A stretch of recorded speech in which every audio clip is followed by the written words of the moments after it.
Hello everyone and welcome back to GG. And after a really good opening week of the Carnival last week when we managed to find you a couple of winners, I'm hoping to do the same this week. 7 races on the card.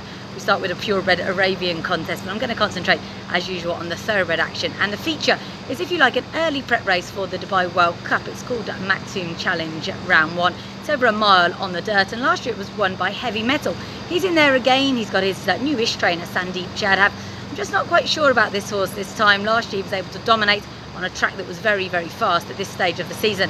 I'm not sure it's playing the same this time, and he hasn't had a prep run as he did last year, so I'm going to oppose him here and go with Doug Watson's Kimbear. The trainer's got 3 in the race. I really like this horse. He prepped over an inadequate trip over 6 furlongs last time. That's put him spot on for this, and the race could just set up for him with him coming from a little bit further back than some of his main rivals. I really like him in race number 5.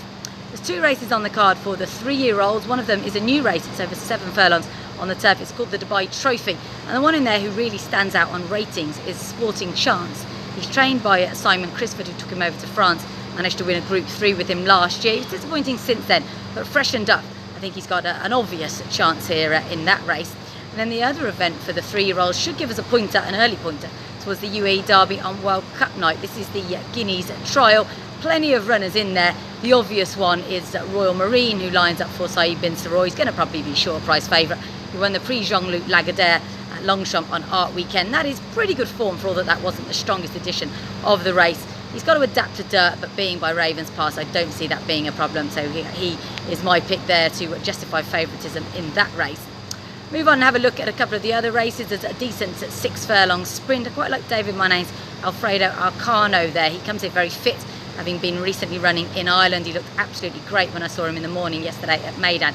So I quite like him for perhaps a bit of an upset in that race. Staying on the turf, the final race is over a mile. Very competitive, as the final race always is at Meydan. Escherac might just be worth the nod here for David Hayes. Of course, had a winner last week with that Fartina. This fellow's got really good form from Australia. Again, he's one who's been working really well in the mornings, and his form from back home does stack up with some decent group horses over there. So I quite like him in what certainly looks a very open last race.